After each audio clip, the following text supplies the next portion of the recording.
Nous avons dans la Drôme, je ne suis pas breton, vous l'avez compris, une biovallée. Et là, cette biovallée, elle compte aujourd'hui 26% de la SAU en bio. Et comment s'est construite cette biovallée? Elle s'est construite à partir de la gouvernance de l'eau. Des élus qui se sont mis ensemble autour d'un stage, donc on va en parler, et qui ont dit c'est à partir de la question de l'eau qu'on va peut-être imaginer de reconquérir le territoire à travers une offre attractive pour les paysans en bio, et derrière, imaginer une économie de la bio qui aille d'ailleurs au-delà des produits agroalimentaires et qui touche aujourd'hui la cosmétique, par exemple, etc. Et ils ont reconstruit leur territoire à partir de l'approche de l'eau. Donc vous allez nous parler de la gouvernance, effectivement, territoriale des questions de l'eau. Donc bonjour, je vais vous parler, comme on m'y invite, je vais vous parler de la gouvernance de l'eau sur nos territoires. Et comment dirais-je, vous présenter une carte qui est très intéressante parce qu'elle marque une volonté très très forte de ce territoire à se doter effectivement d'un outil de gouvernance sur une région. Alors il se trouve que la région Bretagne est la première région, enfin du bassin Loire-Bretagne, à être couverte intégralement par des sages. Alors pourquoi elle est couverte intégralement par des sages? Certainement par les volontés des territoires, mais également parce qu'en fait il y a une entité régionale, puisqu'il y a un bassin hydrographique là qui est cohérent, c'est-à-dire que l'eau qui tombe sur la Bretagne coule dans la Bretagne et se déverse sur les littorales bretons. Et donc ça, c'est une caractéristique qui crée une unité géographique et hydrographique. Vous avez trois couleurs sur cette carte. Vous avez une couleur foncée où vous voyez des sages, un gros sage en particulier qui est le sage Vilaine, le sage Blavet que j'ai le plaisir de présider, et puis le sage Elélaïta, l'Audet, l'Élorne, qui sont des sages en révision.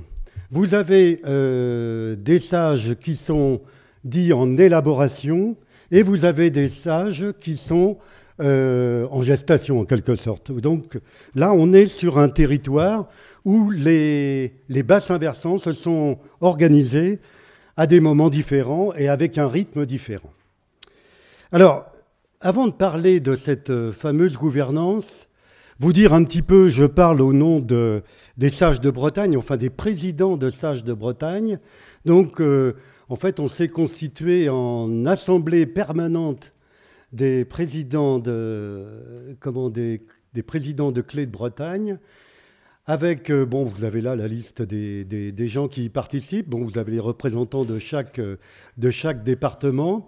Et les partenariats que vous retrouvez, d'ailleurs d'une façon assez classique, les partenariats qu'on retrouve dans les commissions locales de l'eau, à savoir les partenaires associatifs, associations de consommateurs, les associations de défense de l'environnement, des représentants socioprofessionnels, les industriels, les agriculteurs, etc., les organismes régionaux et départementaux, c'est-à-dire les fédérations régionales, la FRAB en particulier, les chambres consulaires, et puis les services de l'État qui sont partie prenante. Et ce sont nos partenaires. Alors pourquoi ces sages de Bretagne et leurs présidents ont estimé nécessaire de se regrouper? Parce que vous le verrez tout à l'heure, d'un sage à un autre, évidemment, ce ne sont pas les mêmes territoires, ce ne sont pas les mêmes problématiques, et je dirais quelque part, ce ne sont pas les mêmes solutions. Donc, dans ces conditions-là, pourquoi se rassembler? D'abord parce que, je vous l'ai indiqué tout à l'heure, nos sages, ils sont à des stades différents. Et les commissions locales de l'eau ont à élaborer leurs sages et s'appuyer sur des expériences des uns et des autres. Et donc, la première vocation de notre organisation, c'est de mutualiser les connaissances, les outils et les informations. C'est-à-dire que autant le périmètre de bassin versant est pertinent et a sa légitimité en tant que tel, autant il convient de ne pas rester complètement enfermé dans sa propre logique territoriale. et bien d'échanger. Donc, échanger des expériences et éventuellement, parce qu'évidemment, on a un objectif commun, j'y reviendrai tout à l'heure, évidemment, c'est de faire en sorte qu'on puisse défendre, parce que ça a besoin d'être défendu, les territoires de stage ont besoin d'être défendus, et donc qu'on ait vis-à-vis de l'État, vis-à-vis des régions, des départements, vis-à-vis de tous nos partenaires, une expression, certaines expressions communes. Et troisièmement, il s'agit pour nous d'encourager, j'y reviendrai, c'est très important, c'est tout à fait d'actualité, c'est d'encourager une organisation territoriale pertinente pour planifier, pour la planification de l'eau, et tout ça en s'appuyant sur les commissions locales de l'eau. Donc en fait, la commission locale de l'eau, c'est un outil de gouvernance locale. Alors, simplement je ne sais pas à quel niveau les uns et les autres avaient la connaissance de ces clés. Donc vous le savez, ces commissions locales de l'eau sont constituées pour 50% d'élus, pour 25% du collège d'usagers et de professionnels et 25% des représentants des administrations et des établissements publics. Donc il s'agit, au niveau des sages, comment dirais-je, en fait il s'agit dans un premier temps d'écrire la règle du jeu qui vaut sur le territoire qui nous concerne, c'est-à-dire le territoire de bassin versant. Alors, c'est vrai que lorsque les sages ont été créés par la loi de 92, ils ont mis un certain temps à se mettre en place. Ils ont mis un certain temps à se mettre en place parce que leur légitimité était quand même pas évidente. Elle n'était pas évidente dans la mesure où il s'agissait, le principe, tout le monde le comprenait. C'est quoi un sage ? Simplement, c'est un règlement, une règle qu'on écrit ensemble. C'est-à-dire tous les usagers de ce territoire, du territoire du bassin versant. Donc notre rôle, c'est de l'écrire. Notre rôle, c'est de l'adopter. Notre rôle, c'est d'en assurer le suivi de ces règles. Et pendant quelques années, on a expérimenté, et ça a plus été de l'expérimentation plutôt qu'autre chose. C'est-à-dire, c'était considéré avec beaucoup de scepticisme par beaucoup de gens, beaucoup de partenaires. Il y a eu un élément fort, c'est la directive cadre sur l'eau et le SDAGE. Deux éléments qui ont fait du SDAGE un élément constitutif d'une politique territoriale. Et la politique et la directive cadre sur l'eau a eu cette révolution en quelque sorte, où dans les années 60, la loi sur l'eau obligeait les collectivités à agir pour une qualité d'eau, mais à agir sur les moyens, alors que la directive cadre sur l'eau nous demandait des résultats. Et ça change tout. Et donc, du coup, puisque les sages devenaient les outils de cette politique territoriale de l'eau, du coup, notre crédibilité a été accentuée. Alors, c'est comme toute chose, hein. Il y a du volontariat et il y a du réglementaire. Il y a de la carotte et le bâton. Hein. Et là, en l'occurrence, on s'est retrouvé dans les sages avec un outil qui avait vraiment une portée juridique. Alors, qui s'est fait dans un double temps. Au début des sages, c'était opposable aux administrations et par la loi de 2006, opposable aux tiers.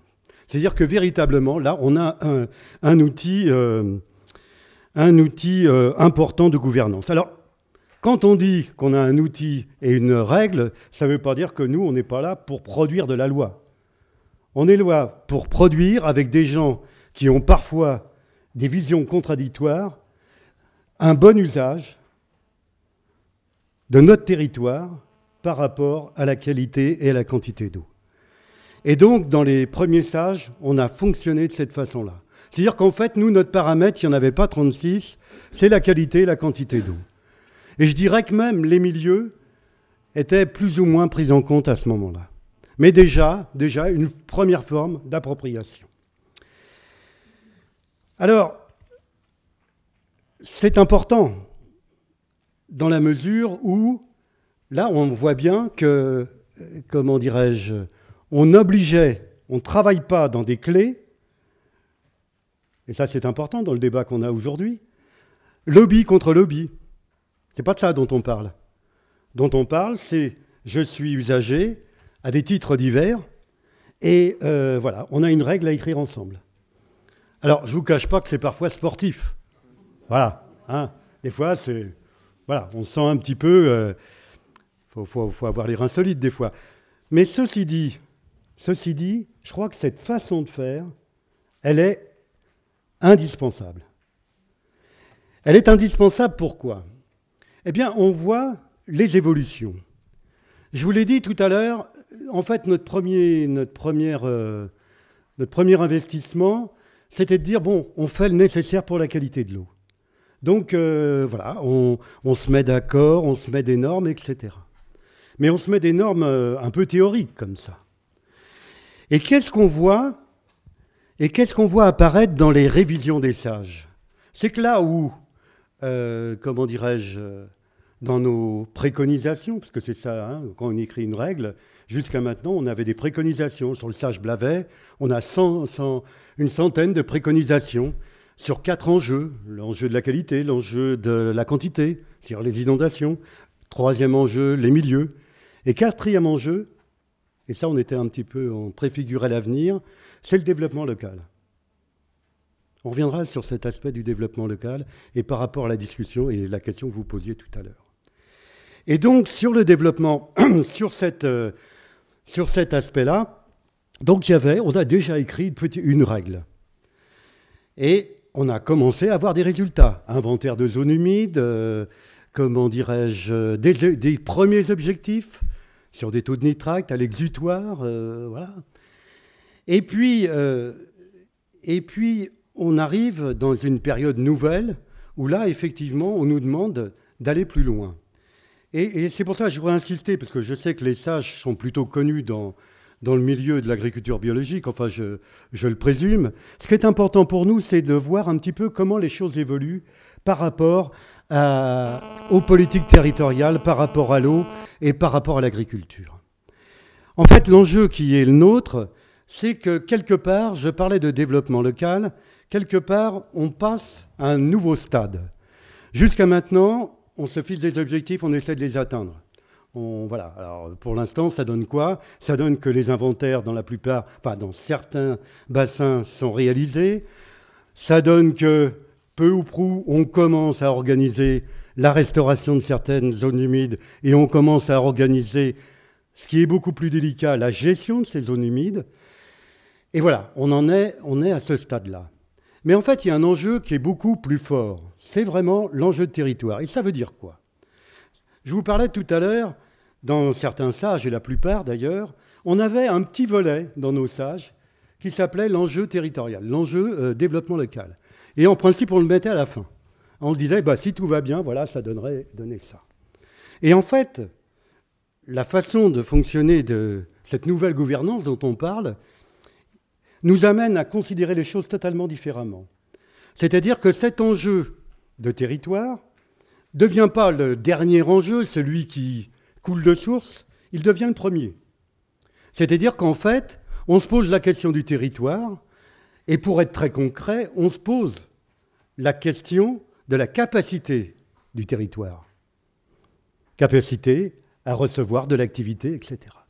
Alors, pour illustrer mon propos, je ne vais pas du tout prendre l'agriculture. Ce n'est pas par provocation, c'est simplement pour bien montrer sur un autre registre ce que ça veut dire. L'autre registre, c'est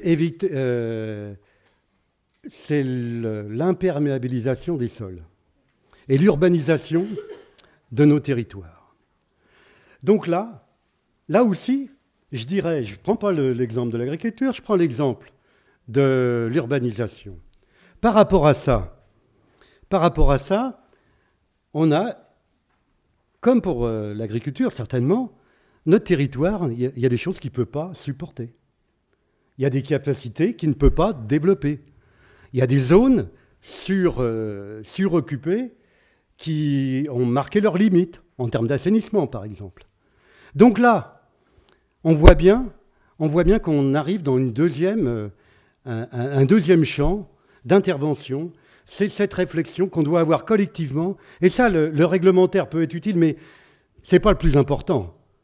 C'est vraiment ce travail qui nous dit, qui nous fait dire, voilà, notre territoire, il peut accepter ça. Au-delà, c'est dangereux. Alors, on parlait d'utopie tout à l'heure. Il est évident que tout ça, c'est une démarche qui doit se mettre en place progressivement. Hein, on n'est pas dans les sages.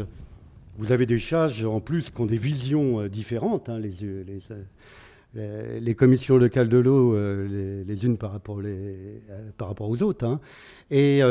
Mais on voit bien qu'on va dans cette direction-là. Et donc, notre organisation au niveau des territoires, la gouvernance dont on parle, elle est à plusieurs niveaux. C'est une gouvernance de bassin qui doit prendre, comment dirais-je, s'exprimer de deux façons. S'exprimer d'abord en continuant à écrire des réglementations par rapport aux clés, et puis deuxièmement, à réfléchir comment, sur ce bassin hydrographique conséquent qu'est la Bretagne, comment s'organiser au niveau territorial sur ces politiques-là. Et donc là, il y a un enjeu. Pour nous, il y a un enjeu pour que l'enjeu local devienne stratégique, c'est-à-dire qu'on se pose la question. Et ça nécessite, quand je dis ça nécessite un dialogue. Et pas une confrontation, je parle bien d'un dialogue. Même si parfois il est musclé, j'en ai fait les frais. Mais un dialogue avec tous les partenaires, qu'ils soient agriculteurs, industriels, élus, partenaires associatifs, pour véritablement se poser la question du territoire. Et on a une opportunité, puisque, enfin je ne sais pas si le vice-président de Bretagne vient ce soir conclure les travaux, je ne sais pas, mais s'il vient, il vous en parlera.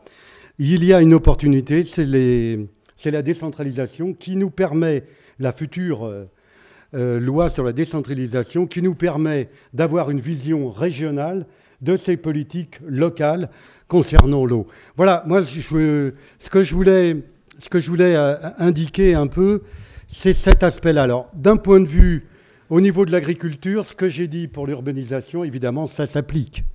Évidemment, ça s'applique. Et donc, là, on a un bel enjeu. Alors, nous, on n'a pas de réponse jusqu'à maintenant.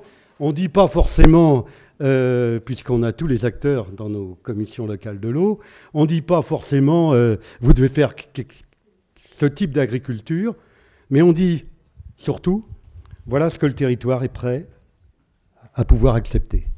Et à partir de ça, on construit quelque chose dans la durée, hein, ça ne se fera pas brutalement, mais je crois qu'on construit quelque chose de positif. Voilà, je vous remercie. Merci beaucoup.